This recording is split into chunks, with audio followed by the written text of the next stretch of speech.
Welcome to Hardcast, where we use nanites in our bloodstream to power through Bloodshot, Volume 1. Joining me today is Chris, as usual, and me, of course, Humphrey Erm. All right, Bloodshot Volume 1, huh?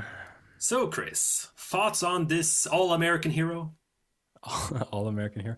See, this is the thing. I'm not quite 100% sure.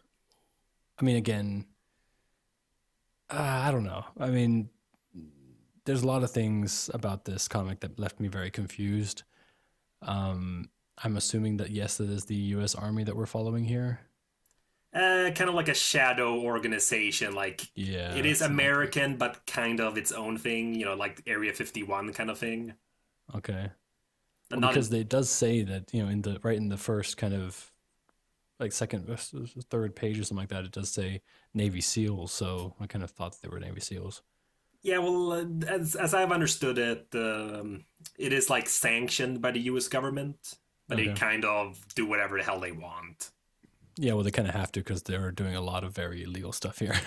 Yeah, I guess it's kind of like I've seen some movie where they discuss where they on I can't remember the movie, but they on purpose have an organization that works outside of the government to have like plausible deniability. Yeah. So like they do work for them, but they don't officially work. Mm. All right. Well, I mean, get to the this volume here. Uh, just to start off, as always, about the cup with the cover. I really like this cover, the first cover. So the actual Um, volume cover, yeah. Is it would that also be the cover for the issue one, yeah. issue one? Yeah. It's really good. I really like it. I mean, I wasn't quite sure at first how I should interpret it because it either kind of signifies how he as a U.S. soldier is metaphorically or in this case maybe even literally bleeding for the U.S. So I guess that's kind of how to interpret it. Kind of interesting that when I saw him first, because I have experienced Bloodshot before this comic. This was Exactly. when I watched when I read the Valiant, right? Yes, exactly. And I remember my first comment was that he looked Japanese to me, because he had the very white skin and the red uh, dot in the middle kind of made me feel like, okay, this is some sort of Japanese super agent or whatever. But yeah, I guess he is American. I found that out when I was, um, when I was reading the Valiant, of course. But still, it's like the first thing you see. You just look at that, and my mind goes straight to Japan. Yeah. Um, yeah, Well, yeah, it is a weird thing with him because you're gonna get a little bit of old Valiant history here. hmm Because when it first started out, the Bloodshot wasn't like an original character that came out. Like he took a while to have his own like a comic. But okay, before him, and in fact the first original Valiant character, because as you remember, they had these like old characters that they started with, yeah, was this guy character called Rai, who we will be coming, which we will be reading later as well, because they've also have him in the reboot. okay, And they made this issue called Rye Number Zero, which kind of then connected the entire Valiant universe with the future, and kind of like decided, okay, all these characters are connected later. These characters are gonna die some way midway through. They basically set up basically all the stories they were gonna tell for the time being. hmm Of course, they never got that far, so too bad. yeah, yeah, But there they made this connection with Rye that he was in a sense just the latest version of this what's called the 20th century hero Bloodshot. And instead a way it's kind of retroactively, that's why he has that like red mark, hmm because it's kind of a way to retroactively have this character in the past and then making sense of why he has this like Japanese symbol. oh, okay, So it's a weird thing.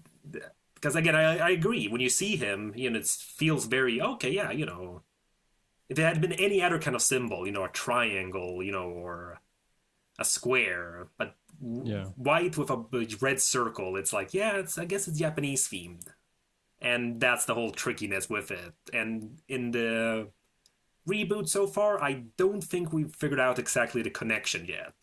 Okay. like if it is the same as before or not. Yeah.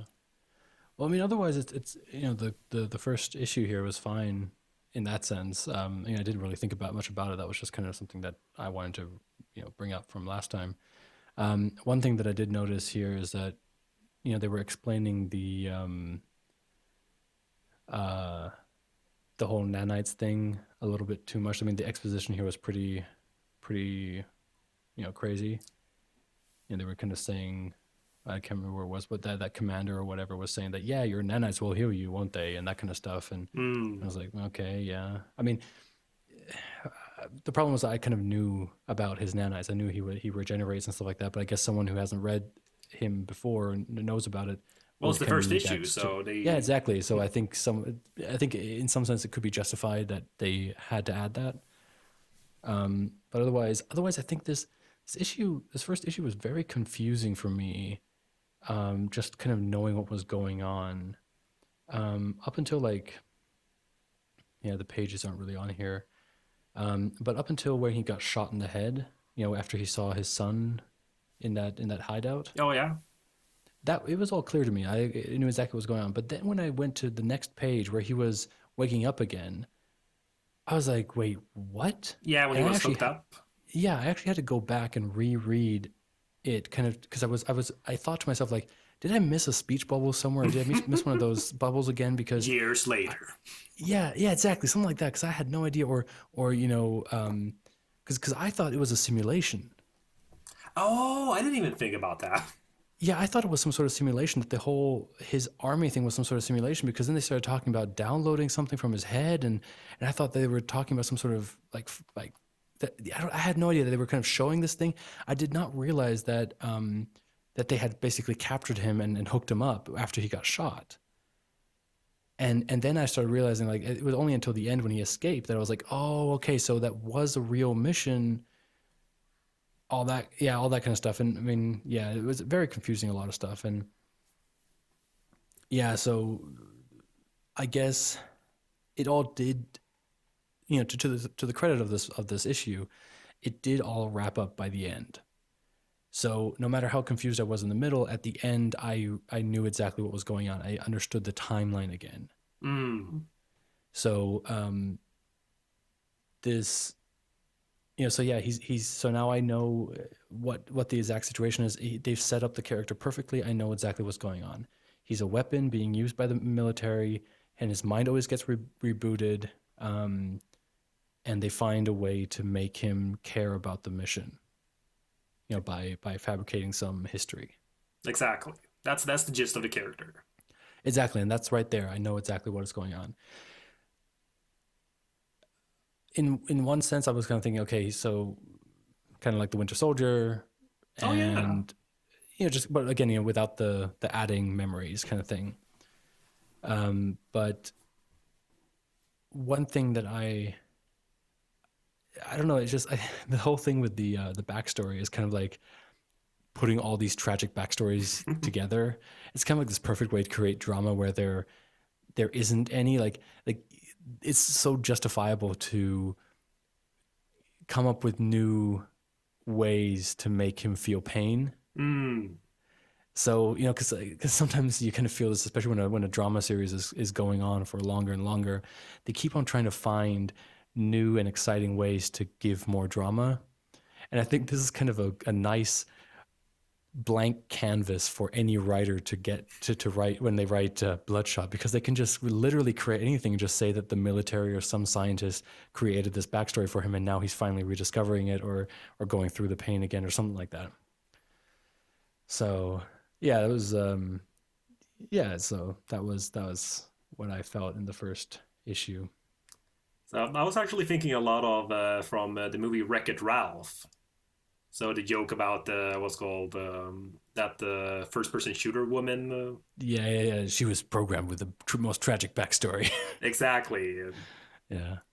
That's also what I kind of. So, but did you feel it worked well in the beginning there? Because except for like the very first like little prologue thing with those soldiers and that kid with that psyop kid. Yeah. I feel so purposefully very cliched. Yeah, it's so perfect. It's that When you're in the trenches, don't show your sweetheart's picture because you're gonna die. Yeah, but like the And, dialogue, just the whole kind of thing there. That's yeah, how long you owed me that steak. So yeah, I and all that promised kind. my Yeah, wife I yeah, wouldn't do it again. exactly. So, but the fact it happens relatively Yeah, quickly in the same issue, like if the whole first issue was all played straight, exactly. and then Yeah. second issue was supposed to be revealed a twist, that wouldn't work. No, no, no, no, not at all. I don't think a lot of people would have picked up the next one. I mean, just love this whole line like, Dad, you'll be back in time for the fall festival, right? You said you'd volunteer for the dunk tank. It's just like, oh, God. Um, Again, also one thing that I guess didn't really get explained, like, why is he suddenly white? I mean, like, white. No, Um, like literally white. He's yeah, pale. that was never really explained. Like, does he like wear makeup? But I guess it is explained then later in the volume because doesn't he take someone else's body or something? Yeah, but we'll get to it. But anyway, so yeah, in essence, the first issue was very interesting. What about the final page? Because that's my I think my favorite page of this character of this first issue. You mean where he's getting shredded to bits? Yeah. I don't know. I felt like this is going to be a very frequent image It is. in this kind of series, because he's just going to get like this is going to happen all the time because he can regenerate so they're allowed to just literally just tear him apart. So they're Exactly. going to have fun with that. So I didn't really find it that interesting in that sense. I think it's just overly gory because it can be overly gory. Mm. Yeah, no, I mean it definitely is, but I don't know. I just feel like like not in. I guess it's just my immature self kind of go like, oh yeah, hell yeah. Yeah, I guess so. Yeah. But yeah, so then if we started with issue 2, again, right back to this cliche, good luck with that, Pops. You asked for it, kiddo. Too slow, old man. It's just, it's so cringeworthy. But then, yeah, we see him that he's in the military plane, waking up again. I guess we kind of get a little bit more information about the nanites that they're being called goldies or something, and that they need to be fed. So I Mm. guess they have these fuels. Well, yeah, like you Um, remember in the Valiant, he mentions that with the what's called beef jerky heats. yeah, yeah. Um, yeah, so again, he needs to feed his nanites so that he can heal. And I guess in some sense that kind of because this is kind of my problem with this character so far is that he can't be killed, or in that sense, he can't be killed. He's a regenerating character. You see him blow up, you see him dismembered, you see him all this stuff, and everything's fine. And I've always had a problem with these kind of characters. Mm. Um, So like I Wolverine, just Deadpool. Yeah, exactly. I mean, with Wolverine, it's something different because I mean, he's just such a. I guess he's that base character that I kind of. I mean, I'm not a big fan of Wolverine. Um, he has a different reason to be interesting. Mm. He actually I don't even know if I can really say that he is an interesting character. Um, I mean, I don't personally like. I mean, yeah, he's not one of my favorite comic book characters, but I'm gonna go watch X-Men kind of thing. And I also watch the Wolverine movies and stuff like that because I like. I mean, I guess I just like Hugh Jackman. But for example, with Deadpool, I just recently watched that movie, and for him, his I don't go to watch that movie to watch an action movie or to be in suspense about is Deadpool going to survive or something like that. I go there for the jokes. It's a Mm. comedy. It's not an action movie in that sense. It's a comedy. So it's okay for him to be immortal in that sense because or not easily killed because he doesn't need to be in danger. That's why I kind of do like characters that are more non-superhero-y. Well, vulnerable. You want them to be Yeah, vulnerable. I want them to be vulnerable. I want them to have the chance to die. I mean, obviously, if I go watch, Captain America: The First Avenger, I'm not going to expect him to die in the movie. I mean, obviously, he's going to be fine, but the idea that there is still a chance that he can get hurt and he can, it's when he gets a gunshot wound to the leg, it's actually going to encumber him not like, for example, with Deadpool, where he just lies, on the ground for a while and then he's done and he can continue walking, you know? Hmm. So that's why I'm kind of having a problem with this character here with Bloodshot, because uh, he just regenerates. I mean, sure, he has this whole protein thing that if he doesn't eat meat, he'll die, um, or he could die from the next shot, basically. But still, from what I've seen so far, like even in the third issue, which I'm going to get to, when he stops the EMP, when he gets hit by the EMP, he Hmm. gets shot in the head and he's still alive. Yeah, that is a bit of a. And so I'm kind of like, well, hey, so how does it work? You guys just said, the army guys that were after him just said, if we use the MP, we can shoot him in the head and he's dead. And they do exactly that, and he's still alive. And I'm just like, well, what are the fucking rules? Like what? No, but I agree. I mean, part of me actually feels because they do that for an obvious cliffhanger. It's a very Yeah, nice kind of like way to end an issue with like, right, we've removed his healing capabilities, and instead of yeah, ending it with, like pointing at it and okay, I wonder who's gonna save him next issue. right. Like it's kind of to show like no holds bar, like no, no, we got him. But next issue, I feel I don't know is reading it again, but We'll get to it when I'm sorry that yeah, I yeah, kind of sorry, pushed yeah. forward, but yeah, we'll move through. I'll move through the rest quickly. Um, so now that comes another problem that I find with this character is now now I find out that the nanites can also control technology. Hmm. And now I'm thinking like, okay, slow down, slow down. He's getting a little bit too OP. You know what I mean? Is that he not only has regenerated power, he also is, an expert marksman. He's an expert military knowledge, all that kind of stuff. He has all this, badass stuff. You know, he's constantly naked, which is also probably a plus for some people. He's just this kind of, yeah, just this badass who now also can control technology with his nanites. Um, and later we find out that he can also get radio frequencies and all that stuff in his ear with the nanites, and Hmm. it's just getting too much. It kind of feels like this guy is this, well, the Mary Sue of this universe.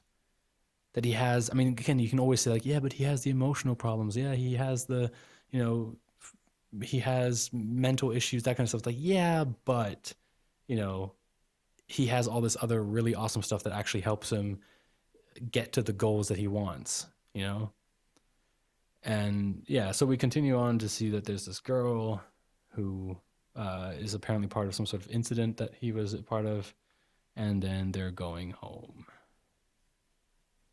So yeah, then start of issue 3, we get some more information about how M memories are formed. Because apparently there are real people, and it looks like the guy who created the memory has some sort of unresolved teenage issues. I mean, no one's gonna really. I mean, that's kind of weird to take people from your own past. Yeah, I don't know. I mean, again, we don't really get to see too much of him later in that sense.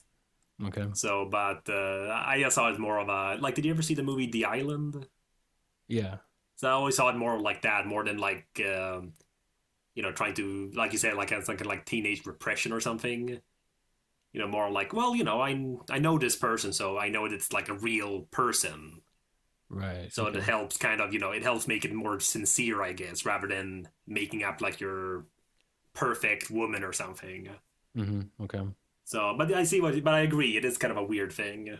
Yeah. And also just his kind of, I don't know, it feels very over the top. His, you know, coming in there with a sniper and just like, here's an old woman and her teenage son. I'm going to point a sniper at them and threaten them. And it's just like, yeah, it's a little bit too extreme. So yeah. And then we Yeah, but see, it's yeah, what? no, but yeah, he was called. I mean, this is a super secret government organization he's running from. Yeah, but As still, yeah, yeah, it I is don't over know. the It, top. it, it, it just felt a little bit over the top. I mean, it just felt too, it just felt a little bit too militant, you know? The super soldier is too militant. Yeah, but still, yeah, but yeah, I know. I mean, it's just kind of weird to say that. I mean, I don't know. It just feels kind of, I don't know, it just felt odd to me. This just I felt it was just it was done because because they have to make him badass. Mm. Have the big gun, have all this stuff, go the measures, then of course have that panel of him with the son when he was younger, kind of as a memory, and like, oh, I'm now looking down a barrel at the son that I had, and all that kind of stuff in a memory, or it was just an illusion, and oh, I'm so confused and hurt and troubled and stuff like that. So I don't know, it just felt a little bit over the top, but yeah. But then we moved back to Nevada and we see the what was it, Atlee, I guess, Atlee. How would you pronounce it? The little town. Yeah, I can't remember. Yeah. I mean, we didn't get much information on it. I'm assuming that's that place that we saw before where the this gray goo came. Yeah. Yeah, I think that was that place. And I'm not quite sure. I don't know if it was clear in the comic or if it just, if I misread it or something. But I'm not sure if this place was like covered up or if it was always underground.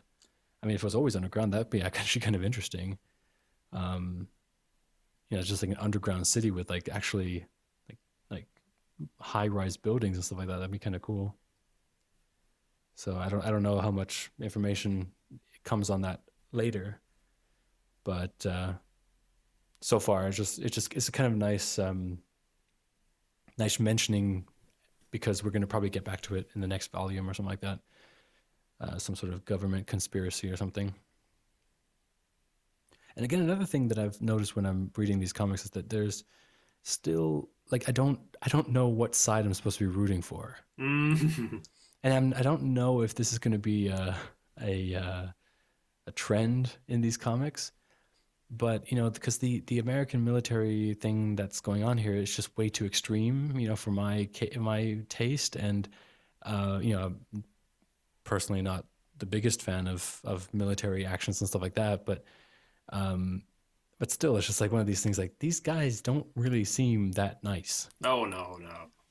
Yeah, and well, it's like it's like the paramedic says too when she kind of in the beginning of the third issue when she saves or no, the beginning of fourth issue. Yeah, fourth issue it should be. So yeah, when she saves Bloodshot. Yeah. So man, this is a psychotic killer. Says the man pointing a gun at an unarmed man and holding a woman in a leash. Yeah. So that's the kind of thing, yeah. And well, again, I mean, I know that we're rooting for Deadpool, Bloodshot, but with these organizations that they're going, I mean, I'm guessing this other guy, the scientist here, I mean, he was the target before in the first volume, or not technically the target, but he was part of that organization that they infiltrated. And that's just kind of my point, where I'm just like, okay, so wait, is he the bad guy? Is it just that the military is using, weird or questionable actions to get to their goal? Or is this guy actually the good guy who's trying to find out or figure out some government conspiracy, and Bloodshot's kind of like caught in between? Like he's also going to be like this one guy who just doesn't know what to do, who's on the right side, who's, yeah, I don't know. I think that's the right way of seeing it, because yes, like in the first issue when he basically gets kidnapped by that guy, and then he basically gets robbed of his data. So and then he gets kind of left go. Like, the guy is kind of remorseful for that being part of creating him. Yeah, but he also doesn't feel like not he feels responsible, but he doesn't feel like he doesn't care in that sense about him as a person. Okay, yeah. So that's the impression I get. All right, and then I guess we end the issue with these guys coming in to attack him, and they have that girl along, and apparently she's some sort of EMP. But again, we don't really get much more information. And then also there's this one thing I don't really get this. That guy who has the naked girl on his phone. What is up with that? What, the naked girl? Yeah. Well, I think it was just Because to be a little funny, because as the okay, guy so it meant, was supposed to be just like a joke. I think so. I think because he mentioned the whole, if you have any pictures on your phones, because those would be wiped by EMP. Yeah, I hope you had them exactly. backed up. And I felt that was just a joke that, damn it, I had these nudes. Yeah, okay, okay. Because I was just kind of wondering because I was looking at it going like, wait, so like what is this supposed to represent? I guess I was just thinking a little bit too much into it because it's just like What was does this the just a porn image joke or represent? yeah, no, but I'm just thinking like wait, so because I'm thinking like are these supposed to be like the bad guys? And so like was this a way of kind of like what wait, is this girl like underage and like were we supposed to kind of hate this guy or this group even more or is this like his late wife and that's the only like picture he can get off to or why doesn't he want to lose that? Because I mean if it's just some like random picture. I don't know. I was just kind of looking at it going like, wait, what is this? Like why do they show that? I mean, obviously my first I thought was, okay, it's just a throwaway joke. Kind of like, oh damn it, now I'm gonna have to ask her for more nudes or whatever. Um, I don't know. It just it felt kind of weird to me. Okay, no, I think it's just a joke in that sense. It's in a way Okay. to get a little bit of sexiness into the issue. Yeah, well, yeah. So, Yeah. I mean, I don't know. The next page is also just kind of weird. I mean, I would really like to have a counter of how often Bloodshot gets killed mm, or just gets shot like that. I mean, it's just I think like no other hero gets shot as much. I mean, I think in some sense Bloodshot gets shot a realistic number of times in the sense of like say if this guy was James Bond, right? mm, You know, James Bond, if this was realistic, James Bond would be shot so often. Like he'd just be full of holes. And I think because Bloodshot has this regeneration ability, they allow for that stormtrooper effect to be gone. exactly. So that now the henchmen are actually good henchmen. They actually hit and wound Bloodshot. They can actually like maybe even kill him, but because he can regenerate, it's all okay.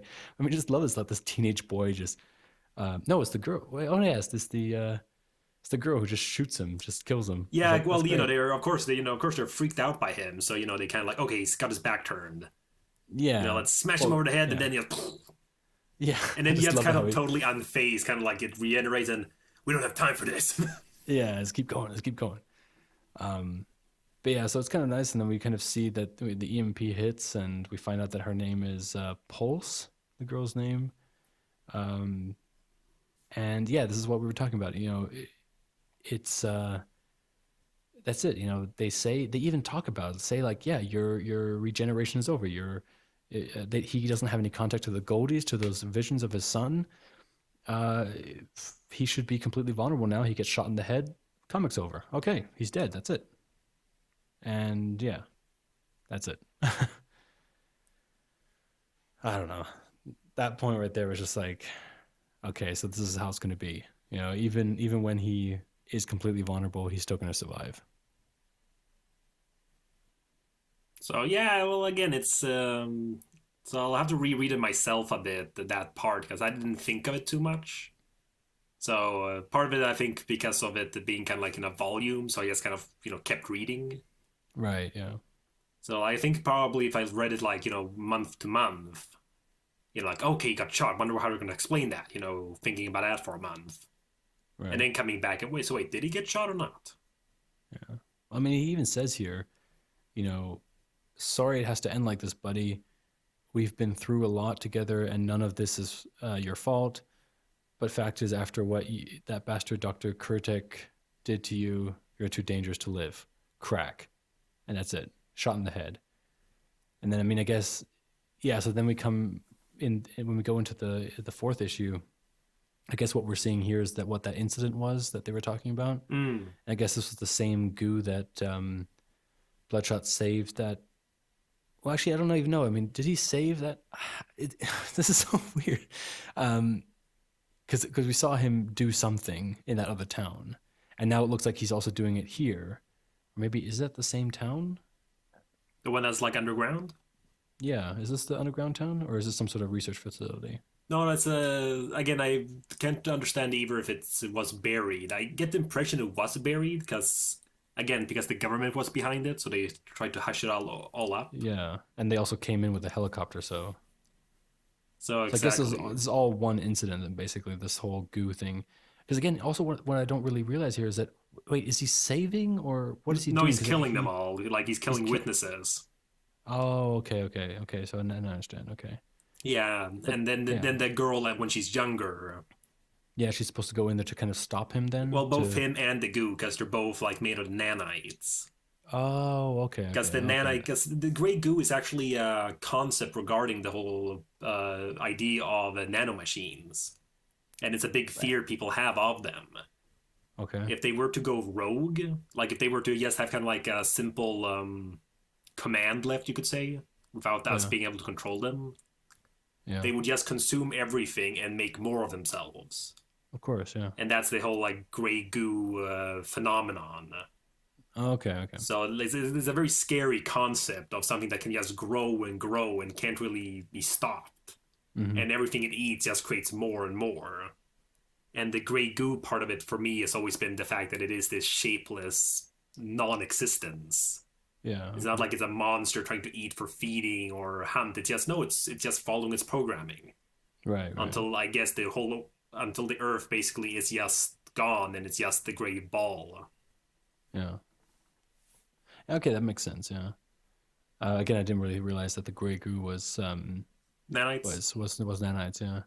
But again, yeah. So yeah, we see that the girl was sent in to stop everything, and she's been takes a punch a couple of times from the other from that military guy. In case you didn't hate them already. Yeah, well, of course. I mean, he has to hit the dog or kick the dog. Yeah. But then yeah, we go back to the now time, and Bloodshot's still alive. He's got a bullet wound in his head, and he's ready to. He sets up his second shot. I mean, again, like, why would he need a second shot? This is a headshot. It's done. It's over. He should be dead. But no, he's still alive and saying, "Don't do this," and stop and all that stuff. And then, of course, ambulance driver girl or ambulance worker comes in and saves him. But yeah, I love this quote that the ambulance driver said. She was like, "Will everybody still please stop killing everybody?" And this is exactly how I feel because there's so much death in this. I mean, even like maybe not even permanent death with Bloodshot. I mean, but still, it's so exhausting after a while. It's just like everyone's dying everywhere. So, It's just crazy. well, you get a little bit apathetic to it. I mean, Exactly. it's Yeah, you one just get thing, like, if you consider, like, a movie which is all about one person dying slowly of cancer in a hospital and then yeah, dying at at the end. yeah, That's, that has punch, even though you know it's going to happen. But yeah. you Exactly. get sad. But Of yeah, when course. everyone just, blah, blah, blah. Yeah. And also now that it's taking place in the real world, in a sense, Hmm. like, it makes sense in his kind of fantasy world when he's, just following missions. Because he is just living an action movie. Right. In terms of, yes, yeah, these guys are just, extras in the sense of, like, we don't care once they're dead. Exactly. But, it could have been an interesting thing to point out more that, these are real people he's killing now. I mean, they were Yeah. real before, too, but now he's aware of it. Yeah. And yes, and in some sense, it's also his decision to do it. Exactly. And so yeah, so I guess then the rest of it's just the Paul's trying to get away from them and trying to find her way or whatever. And then again, then now we find a new trick that he can do, which is kind of replicate some other person's face Well, by that's I not guess new. That's staring not at it. new. Why That is was it in the not first new? page. That was in the first issue. When? When he, what's called, after he like gets blasted by that missile when he like parachutes and then he Yeah, regenerates in there. He yeah, and escape. He he's white. escapes. He's white. He escapes. He grabs that one what's called Taliban guy. Cracks his neck, puts on his clothes, and then he can kind of shapeshift his face. Like the guy, like the guys in front go like, What? That was him? I didn't even get that. yeah, no, the guy goes like Ahmed. So yeah. So It's keep up. Ahmed. Yeah, but Yeah, but I didn't even realize that what was him. so what did you think? I don't know. He's just killing people. So I just thought it was some dude. I didn't put those two together. I guess I didn't like check the clothing or whatever. I didn't see that the clothing wasn't that. I mean, now that I look at it now, I see that he took one of the guys at the back, cracked his head, and then yeah, I didn't even really. No, I didn't get that. I did not get that. Okay. I mean, again, there wasn't much text, so I just kind of scanned through it and read the text, and then, I mean, that's why I was wondering, like, what that just a few more seconds meant. I mean, they have that whole, Yeah, you can only keep it for a short while. yeah, well, no, but I mean, they have the, because he says about like he has to stare someone in the eyes to get it, Mm. and so you see a little bit kind of a flashing in the eye, but I think that could have been a little bit more obvious because I didn't see because he cracked his neck, and I thought that kind of shine there was just from the cracking of the neck. You know how they kind of just accent stuff in comics like that. So I didn't get that at all that he transformed because now that I also look at it, you can see how he's kind of turning back slowly. And then, of course, when he shot the guy in the back of the head, when he's back to being white, I just thought that he had just taken someone's clothes and hidden himself. That I don't know. I didn't really put it together. I didn't really care in that sense. I just kind of kept reading. But Okay. I didn't even register that at all. Well, to me it was clear. So maybe I just looked at it more carefully the first time. Yeah, again, also the thing is because I don't know. I mean, maybe part of it was just that I was feeling a little bit, just not down or anything. Like that. I was just kind of sickly today, so I kind of read it a little bit quicker. But generally, I also notice this when I'm reading comics, I don't spend too much time studying the panels. Mm. I read the text. I kind of let it kind of go like a movie. You know, I don't really focus too much on the um, I guess I'm kind of just trying to get the story in, not the visual in that sense. I guess for me the visual is just kind of like a broad. How do you say, like it's just kind of like I'm always looking at a movie in a wide angle, so I'm very far away and just looking at the action, but I'm still hearing everything perfectly, so I know exactly what they're saying, but I just don't see. I don't need to see the details. I like to see like on the broad picture. So that's when when I'm reading a comic, I just go from bubble to bubble to bubble to bubble, and kind of have the image as a uh, like a red string kind of going through the story. So I kind of see okay where people are, how are they in relation to each other, kind of to set up the image in my head to know where people are in the geography kind of thing. You know what I mean? Yeah, no, I can understand that. It's I mean that's something that has been discussed a lot amongst the comic book, not just enthusiasts, but like scholars and stuff. Mm-hmm.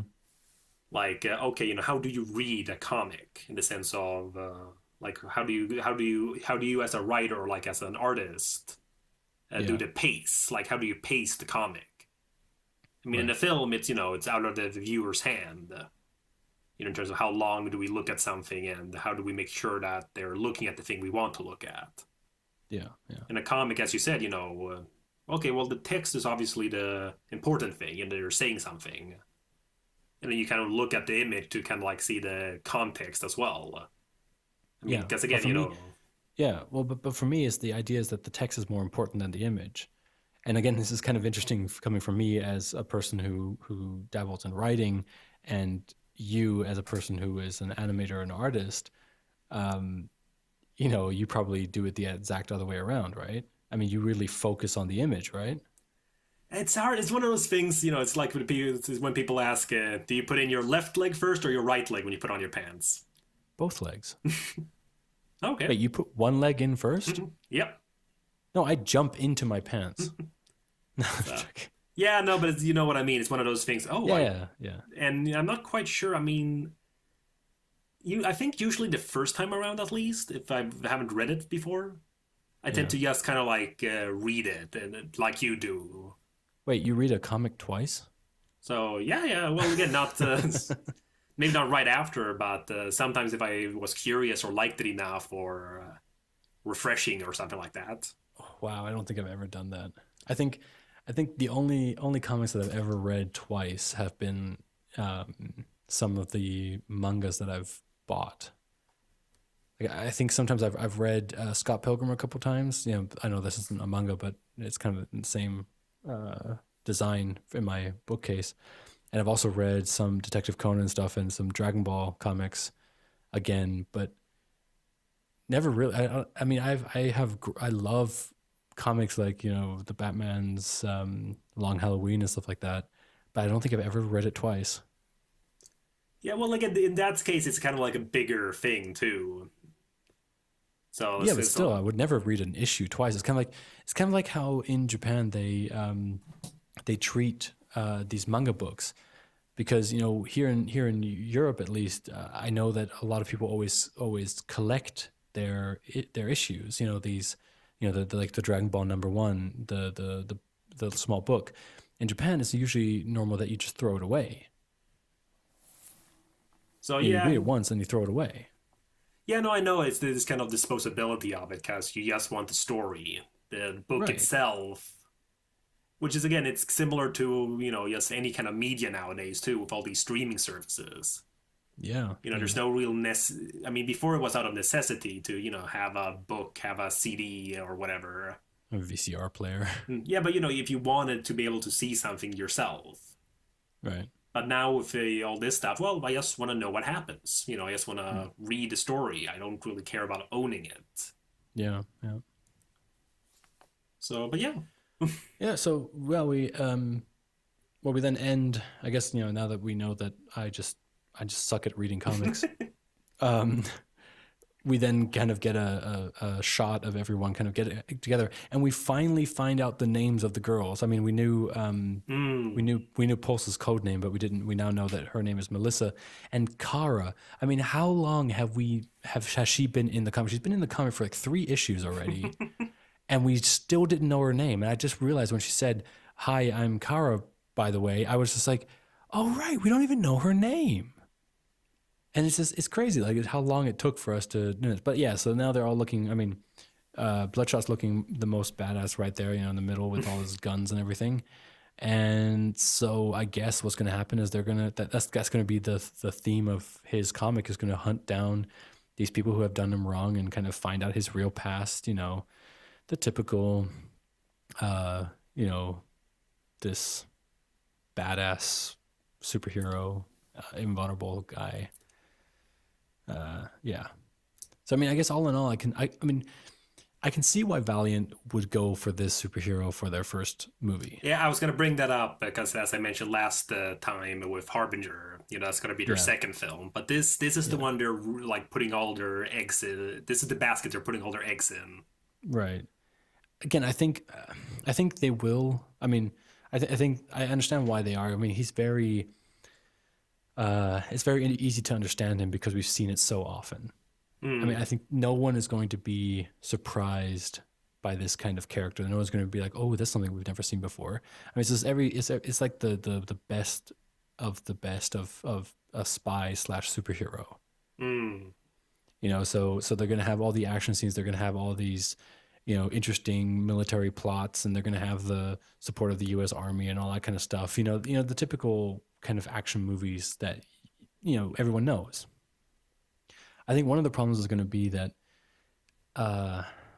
as you said, I think you said it last time on the podcast. You said that you think they're going to bring out Bloodshot, and it's not going to be a huge hit, and then but it's going to make a little bit of money, but it's not going to make a lot of money, and they're going to stop it there. Like, they have these plans for this whole universe, just like Marvel and DC. But as you said, they're not going to continue it.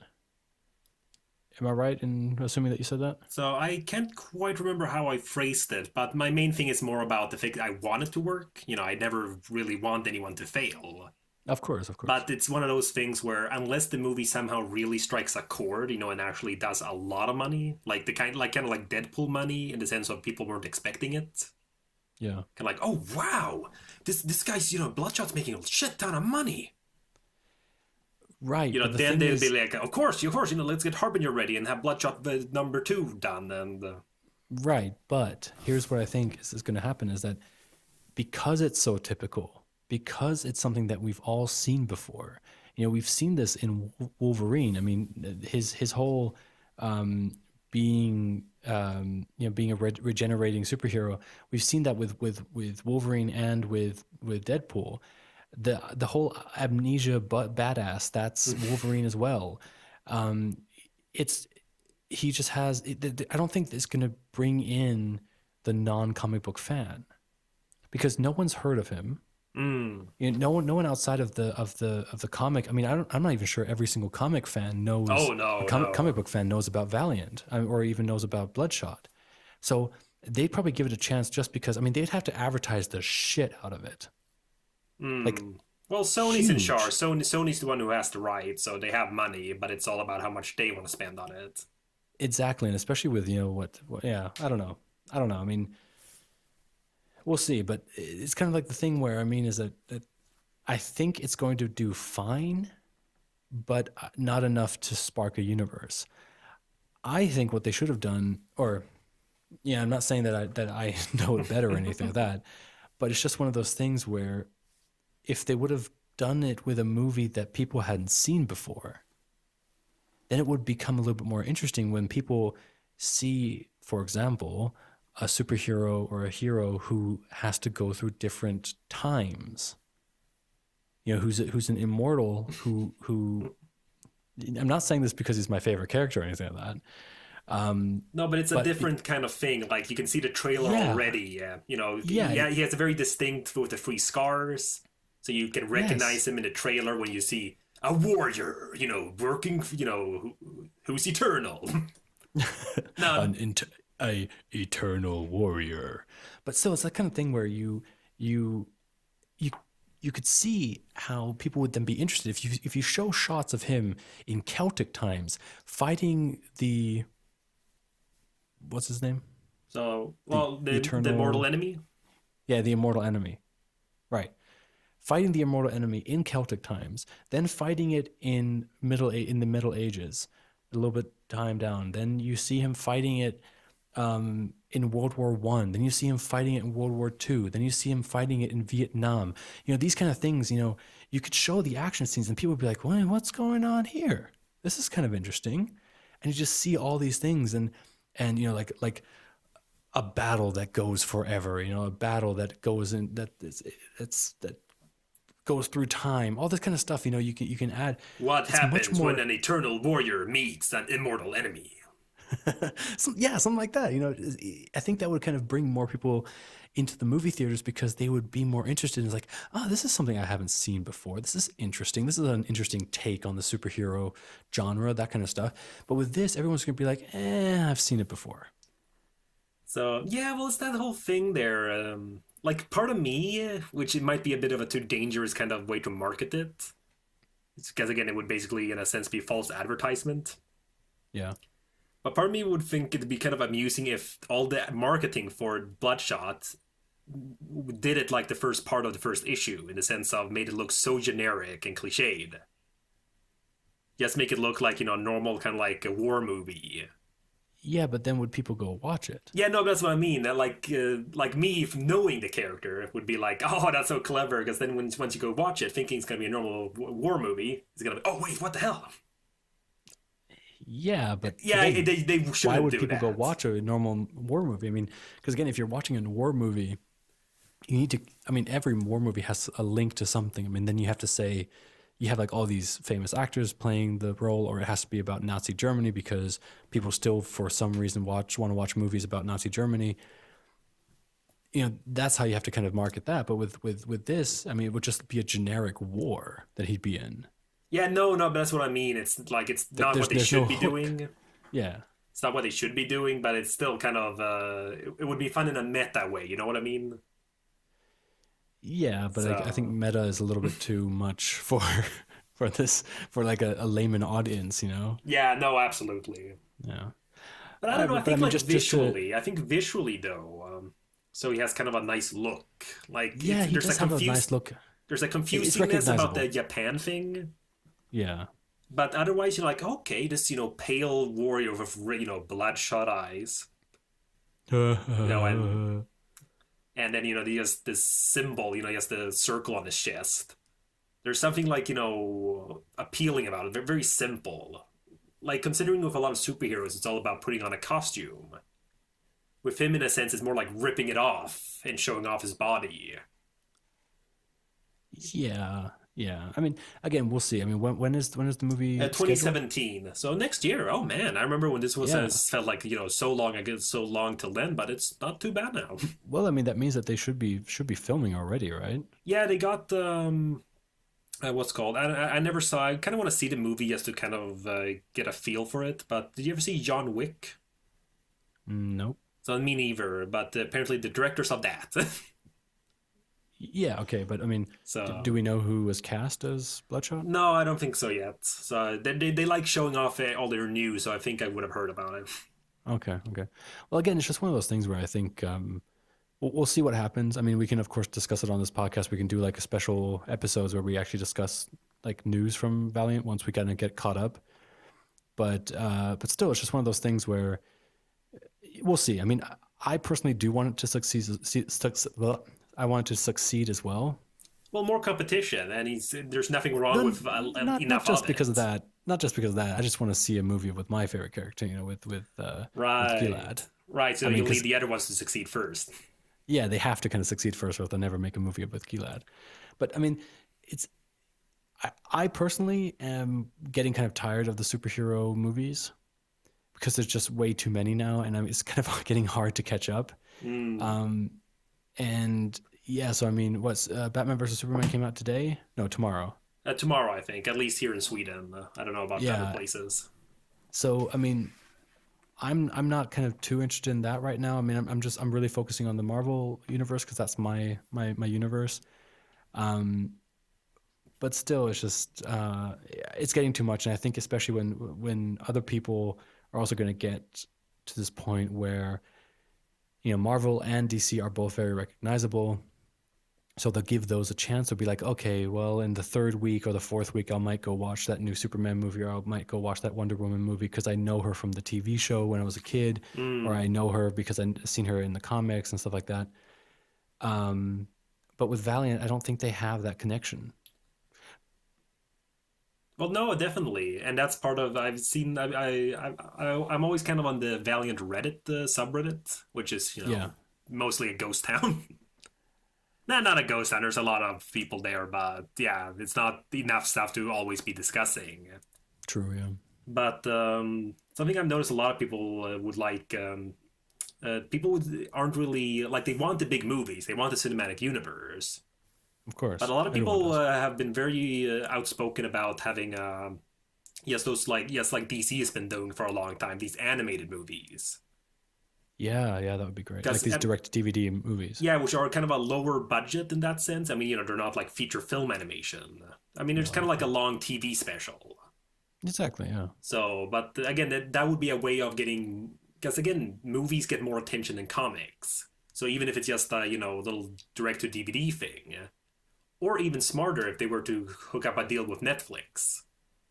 I Oh mean, yeah, that would be great. I mean, Netflix is great because anything that's funded by them will be immediately on the front page every time you go in, Yeah, of course. and Yeah. people will give it a chance because it's heck, I'm paying for it anyways. Right, right, right. So if they were to have like just this, imagine kind of like an Under the Red Hood style film, but with Bloodshot, not in terms of plot, but just the kind of like Yeah, style yeah, that would be kind of of cool. this first volume. Just very simple. You can also get away with a lot of the effects and stuff.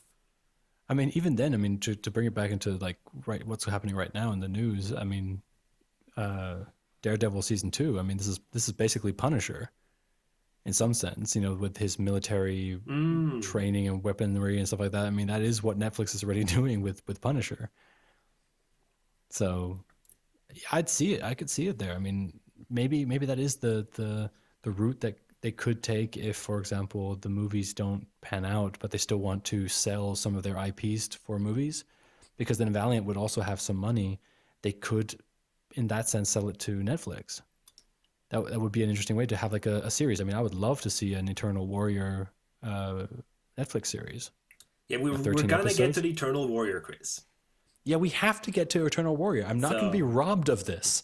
but that's the thing. I'm really looking forward to this one comic though that we're gonna read, because to me that's basically, if they're following the volumes they have right now for the movies, Yeah. that would basically be their Avengers, and I would so love to see that. That it would be cool. It would be cool. So yeah, but you'll see once you read it, because again, Eternal Warrior's part of it. Mm-hmm. So he's very central in it, and Yeah, I know. It's gonna be awesome. so yeah, you'll see. It's not the Valiant. Oh, it's not the Valiant. No. This the Valiant's Okay. a lot newer in that sense. Like Okay. the first like big crossover thing happens a lot earlier. All right. Well, we'll get to it. We'll get to it. All right, but yeah, no, this Well, I mean, is just yeah. My final thoughts of this character is just it's not a book that I would personally continue reading. you wouldn't, even if you got this like this now like as a volume, you'd read it and now like, yeah, I don't care what happens next. Yeah, well, it's kind of nice because I'm like, okay, I understand this character. I know what he is. So if he appears in any other comics in the future, like some crossover thing, I will know what he is, what his deal is, whatever. I won't really care where he is in his personal story right now.